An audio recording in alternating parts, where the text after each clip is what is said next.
So let's now learn what does ISAE 3400 examination of prospective financial information talks about. Firstly, let's understand the terminology, like the definition of what is a prospective financial information.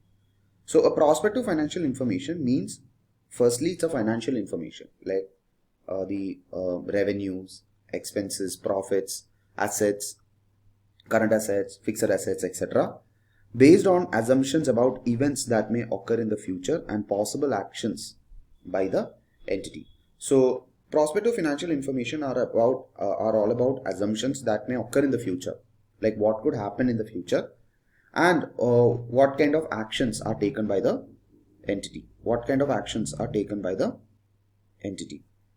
So definitely these are financial results that might happen in the future. Like, to give an example, what is the sales that we are projecting for the next year? What is the sales we are projecting for the next 4 to 4 years? What is the expenses we are projecting for the next 2 to 3 years? Are called as prospective financial information. Now, auditors are regularly engaged to provide assurance on prospective financial information. Why? Because auditors are the best people to know what is the current situation or condition of the entity, and based on the current condition, how well they can project the future. Prospective financial information of two types. Okay, so there are two aspects of prospective financial information. One is a forecast, second is a projection. Even though the name says that they are the same, what is the difference? You need to understand that they are a bit of or slightly different to each other. Forecast is based on assumptions as to future events which management expects to take place and the actions management expect to take. Best estimate assumptions. So forecast is based on the assumptions of future events the management expects to take place. Like, he might expect that, we might get an order. We might get a customer order of this much. We might get a sales order of this much. We might get a new contract of this much. That's his assumption.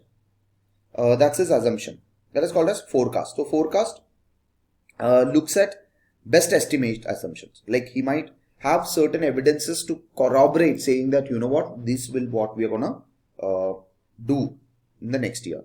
To give an example, for a manufacturing company, they would have got an order of 1000 quantity and they are trying to negotiate with one of the client who is going to give us an order of 2000 quantity. So if that's the case, then that's a best estimate. So we can have the capability to give orders up to 2000 quantity, so our sales can increase. That's a forecast. So forecast is much more better and it's a best estimate. Prospective financial information based on hypothetical assumption about future events and management actions, or a mixture of best estimate and hypothetical.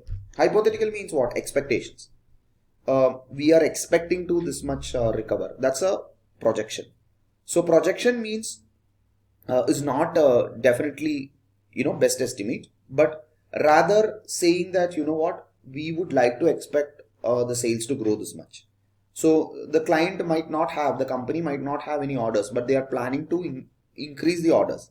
And when you ask about how are you projecting to increase your orders by 1000 quantity, they might say that we are trying to we'll be investing more in marketing, we'll be doing this, we are going to go to a contract and try to avail those, etc. So you need to understand that when it comes to hypothetical information, there could be uncertainty of the future events. Like, there could be uncertainty. Management have not decided this is what they are going to achieve. Whereas when it comes to forecast, it's better, more reliable estimate. Why? Because management is trying to look at the current performance and trying to project it in a reasonable manner. Or if they are having any orders which are already signed, which are going to be placed for the next year, then that's a forecast. They can definitely say that they will achieve this target. So better to say, okay, forecast is much more reliable estimation of the future. Projection is a bit more hypothetical. And target is always based on management's assumption. Okay, they are not going to keep targets. Like in management accounting, we have learned that company should not keep targets which they can't achieve. So whatever based on your strengths, weaknesses, etc., you need to create a reliable target. And based on that target, whether you are able to achieve necessary information and able to progress it well is what we are trying to present in the forecast of the company. So as an example of forecast is something we can easily say is when a company, and very recently there is a hot topic that's going on for startups. So I don't know if you have watched the series called a Shark Tank. If you have not, please do go and watch. They talk a lot about forecast. Your projections or forecast. Projections and forecast. So whenever a company is, whenever an investor is trying to invest in a company, the first question is he's asking is what is your forecast for the next 5 years? And forecast will be long term, like he might look at for 5 years, 6 years, etc. But whereas projections are, you know, what you're projecting for the next 1 year. What is your target for the next 1 year? What is your hypothetical thinking that you might achieve this much in the next year? That's called as projections. Projections a bit might be a bit more shorter, whereas forecast is a formulated plan for the next 4 or 5 years. So when it comes to an investor, when the investor is investing in a business, the first question he will ask is what is your forecast for the next 5 years? And he will do a due diligence. We learned that in last chapter number 12 regarding due diligence. So he might do a due diligence based on the forecast, seeing whether the forecast is reasonable. That's one example. Second example is banks. Before a bank gives a loan to the company, the question they ask is, okay, what is your forecast? Like how are you going to return this money? Do you have reasonable estimate to say that you have enough sales, you will have enough sales, etc., where you will be able to generate this money? That's the second example. So investors and lenders are the prime example where the forecasts are majorly used by. So let's look at the matters that you need to consider before accepting such an engagement. So the audit firm should consider the following matters, right? So what are they? Number one is the intended use. So the use or the purpose. For example, are you going to use it for internally or are you going to use it for externally? Is it only for your internal management communications or you're going to give it to the bank and they're going to give you loans based on this forecast? Or are you going to give it to an investor who's going to invest based on this information? Second is whether the information will be general or limited distribution. So whether it will be general information or will it be limited distribution. So general or limited distribution. Like are you going to distribute it generally to everyone, like without any specific addressing, like to whomsoever it may concern? You're going to write that, or you're going to specifically write it to the bank. So if anyone else is looking at that information, then it's their call. But whether it's going to be generally for people or whether it's going to be limited to a specific group of individuals to whom you are going to distribute it to. The third one is the nature or assumptions used. So the nature of assumptions used. What are the assumptions that are used are the third one. Fourth one is information. Whether the information is included, like have you included any information, or what are the kinds of information that are included. And finally the fifth one is the period cover. So what periods are you covering for? So what all periods are you covering specifically to ask for? Like are you covering for 1 year, or are you covering more than 1 year, 2 year, etc.? Like is it only 1 year forecast, 2 years forecast, etc.? And the auditor should not accept or withdraw from an engagement when the assumptions are clearly unrealistic, or when the auditor believes that the prospective financial information will be inappropriate for the intended use. So he should not accept or should withdraw from the engagement if he feels that it's unrealistic and does not make any sense. That's what he needs to be very careful about. The next one is the level of assurance provided. So level of assurance. So when it comes to the level of assurance, the audit firm generally only provide a limited level of assurance. So limited level of assurance. So the limited level of assurance is what they're going to provide. So they will normally write the firm in a negative way. So they will normally write it in a limited means it will be in a negative way, stating that the firm does not, they have nothing to report or nothing has come to their attention to believe that the assumptions are not reasonable basis of the forecast. That's what they are going to write it for, right? Then the procedures. So the next one is all about the procedures. So we have identified the matters, then we have talked about the level of assurance. So the matters, we have mentioned it like what is the purpose, to whom you are distributing it, what are the assumptions you're going to use, what kind of information will be included, and what will be the period it will be covered. Those are the matters to consider. The level of assurance talks about whether it's going to be positive or a negative assurance. And finally, the next one is the procedures, the examination procedures that you're going to use. So examination procedures.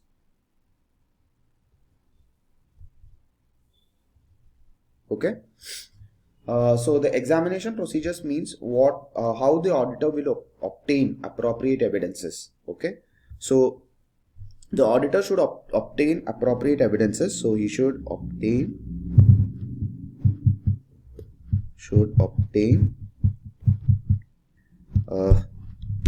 evidences for what all items. So number one, for the assumptions used. Okay, because the entire prospective financial information is based or prepared based on the assumptions used, on which the PFI is not unreasonable. So based on the assumption used to check whether the prospective financial information are not unreasonable. Okay. So what are the assumptions that are being used? Second one is whether they are properly prepared. Okay, whether the information is properly prepared based on the assumptions. So based on the necessary assumptions we are giving, are we preparing the information properly? The third one is presentation. Are they properly presented? So whether the information is properly presented and all material aspects are adequately disclosed. So properly presented and adequately disclosed. That's the third one. And fourth one is whether they are prepared on a consistent basis. So consistent basis of preparation. That's the fourth one. Okay. And these are the major aspects what the auditor will be looking for when he is reviewing this information. Like what are the assumptions they have used, whether the assumptions are reasonable, whether they are properly prepared based on the assumptions established, whether they are properly presented and adequately disclosed according to the requirement, and whether there is a consistency in preparing it, like compared to the last year or compared to the current year data, are they preparing or forecasting it appropriately, are all the points that we need to cover for. And when they are carrying out the review of accounting basis and calculations, there are few additional points which the reporting accountant will wish to consider, right? So that's what the next topic will be about. So when it comes to in carrying out their review of the accounting basis and calculation of the forecast, the procedures followed by the company for preparing them, the main points which are the reporting account will require to consider. So what are the main pointers the management should focus on? Management should focus on the preparation or on the procedures for preparing the forecast. So management's focus on preparing the forecast.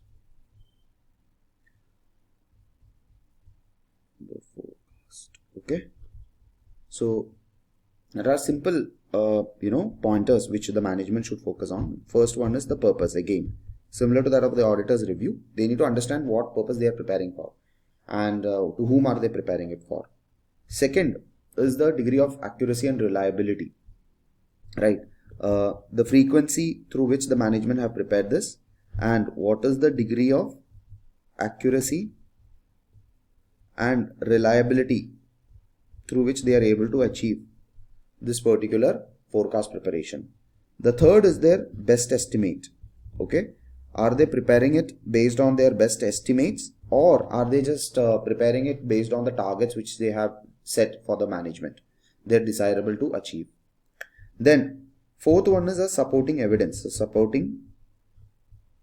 supporting evidences for these best evidence, best cases, like are they supporting through interim accounts, etc. So interim accounts.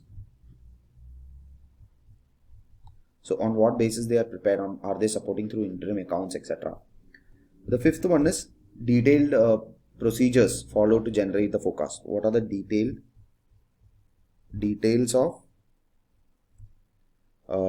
of the procedures followed? So details of procedures followed to generate the forecast. To generate the forecast, what are the procedures that they are following? And then sixth one is proven and consistent trend. Proven and consistent trend. Seventh one is any extraordinary items, material extraordinary items and prior year adjustments.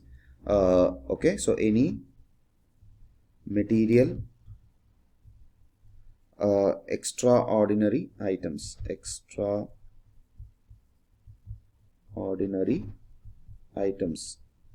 or prior year adjustments that they need to look out for. The next one is are there any provisions that's required? Provision for any foreseeable losses.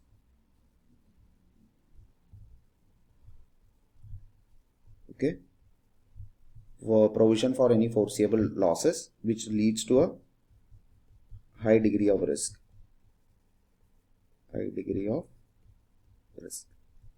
Okay, and finally ninth one is working capital requirement. Okay, last one is working capital requirements. What are the requirements in relation to the working capital, whether it should be long term or short term, etc. will also need to be considered. So these are the few things that the management should consider when it comes to preparing for the forecast. Also, the auditor should confirm the arithmetical accuracy. So the auditor should confirm the arithmetical accuracy, and as well they need to focus on, they also need to get, the auditor should get written representation. Okay, written representation from the management.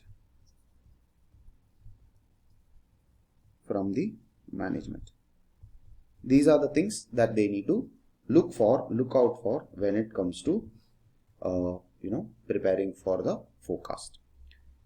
So since I've just given you an overview, what we will do is we will look at a question and try to create the solution, or try to look at what kind of things that we need to, as an auditor, we will be working on to for this particular forecast preparation. So let's look at this activity number 2. Prism is a public company and is one of the world's leading suppliers of fast-moving consumer goods. Company is looking to increase its operation in Eastern Europe and requires some additional finance. You are the manager of Chartered Certified Accountants and you have been approached by Paul Robinson, the chief executive of Prism. He is trying to obtain some additional finance from the bank and they have asked to obtain an independent review of figures that have been produced to support the loan application. Statement of profit or loss. Revenue is 47.6, 40.9. Cost of sales 33.3 is the forecast. Actual is 30.7. Gross profit is 14.3 and 10.2. Profit on disposal is 1 and 6. Other expenses 5.3 and 4. Profit before tax is 10 and forecast is 10 and actual is 6.2. Statement of financial position. Property, plant and equipment is 14.9 and 10.9. Intangible asset 22.1 and 25. Investments total is investment is 2.3.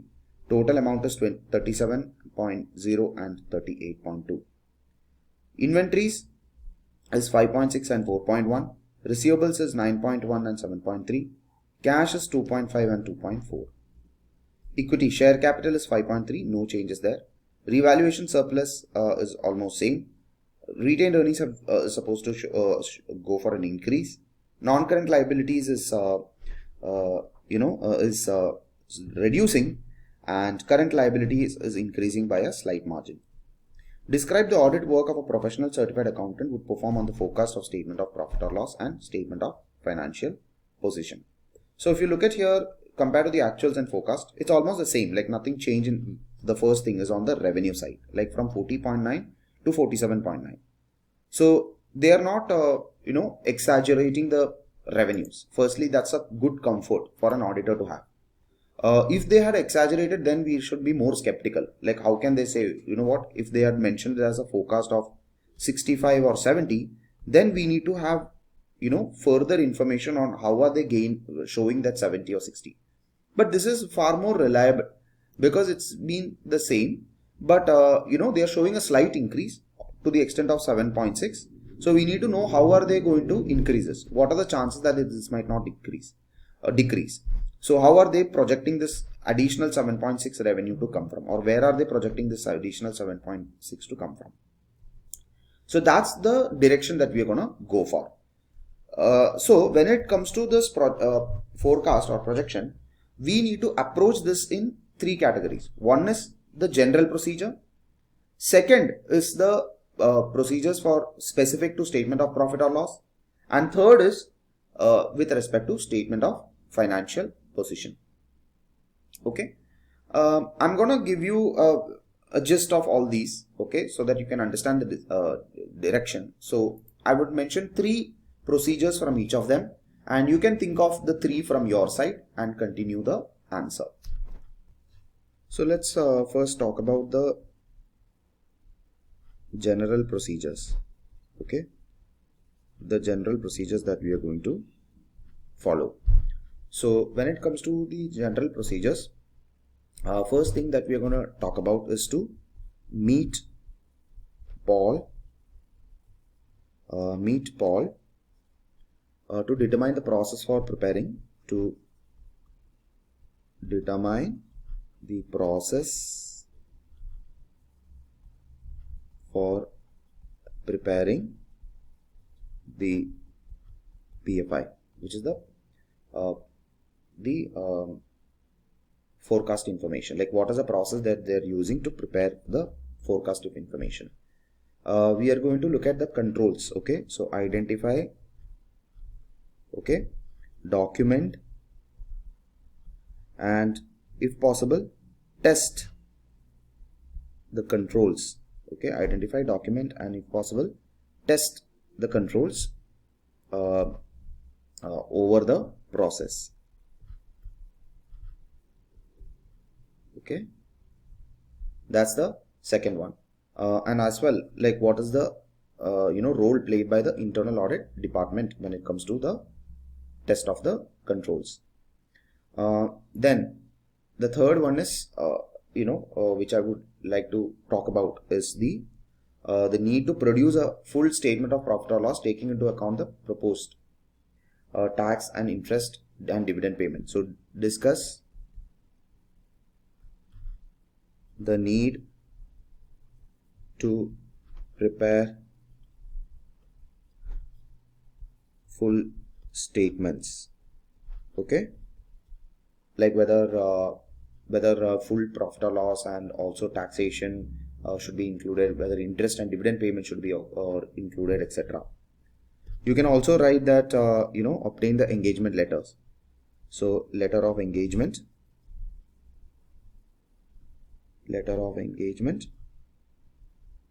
and fifth one is obtain the written representation from the management. So these are the things that we are going to do when it comes to our general procedures. Like generally, these are the things that we are going to do. There are additional 2 more points which I believe that you can try to write it by thinking about them yourself. Okay. And when it comes to statement of profit or loss, what are you going to do? What are the procedures you're going to do when it comes to statement of profit or loss? So statement of profit or loss. So what are the procedures you're going to do when it comes to statement of profit or loss? Okay. You will compare the revenue. So the first thing that I talked about is comparing the revenues with the prior year audited financial statement and challenge that the assumption that revenue will increase. Okay. So compare revenue against prior year audited financial statement and challenge the assumption. Challenge the assumption that revenue will increase by how much? Revenue we are expecting to increase by 7.6 by $7.6 million. Okay, which is approximately 17%. Do you have enough? So when you challenge, you need to ask whether you have sufficient information relating to the contracts. Do you have enough contracts when it comes to the revenue increase? So any contracts. Okay. Second, likelihood of such increase in revenue by reviewing the performance. So likelihood of increase by reviewing the performance. Okay. You can also do a detailed analysis of revenue and cost to see if there are any unusual movements. So cost versus revenue movements.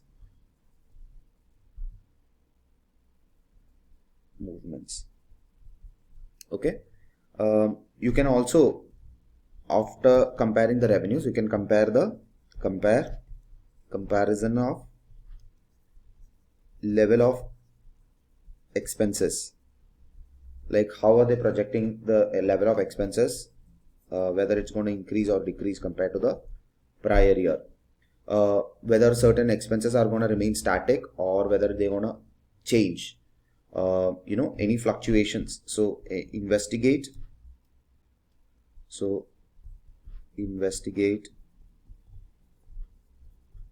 any fluctuations. So any specific fluctuations have to be investigated. Okay. Then also we are expecting to dispose certain investments, right? So if you look at here, there is a profit on disposal of 1 million compared to the last year of 0.6. There is a profit on disposal of 1 million. We need to get evidences relating to that. So evidence on profit on disposal of $1 million. Okay, these are the few things that we'll do when it comes to statement of profit or loss. And the last one is statement of financial position. So if you look at here, statement of financial position, if you can see property, plant and equipment 14.9. So the value of the non-current assets to the recent audited accounts needs to be done, and why, whether there are any impairments. Second, why are they trying to say that they're going to increase the non-current assets? On what basis? Like, are they going to increase it by buying few assets, or is it going to be a revaluation? That you need to discuss. If they are going to increase it, then how are they going to generate the money from? Where are they going to generate the money from the for this 4 million? As you can see, there is a profit before tax of 10 million. Yes, of course, but as you can see, the cash flow is not increasing that much. Further, non-current liabilities also not increasing that much, in fact, the retained earnings are increasing to the same extent. So how are they expecting that their non-current assets will increase? Like on what basis they are trying to say that, okay, what the non-current assets will increase? Like how are they going to generate the cash flow from? On what basis? So that also can be questioned. So you can say review non-current assets to audited financial statements. Discuss with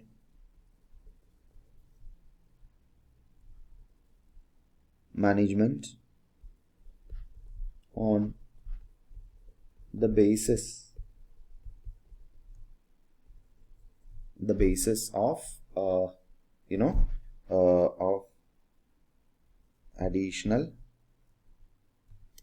of additional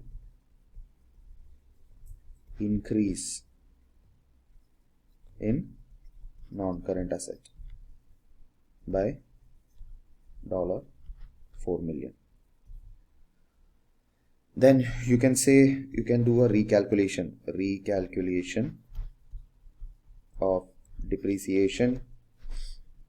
You can review the old age of inventory. So you can review the inventories, the aging of the inventories, and compare them with the financial statements, etc. You can perform key ratios. So perform key ratios and compare them year on year. Like you can do rows, asset turnover, etc. So then the last one is provisions. Discuss the need for recognizing any provisions or not. Apart from that, there are a lot of other things you can do, like cash figure, like how are they agreeing the cash figure. Loans, are they how are they agreeing to the loans balances? You can do an investigation on those parts as well.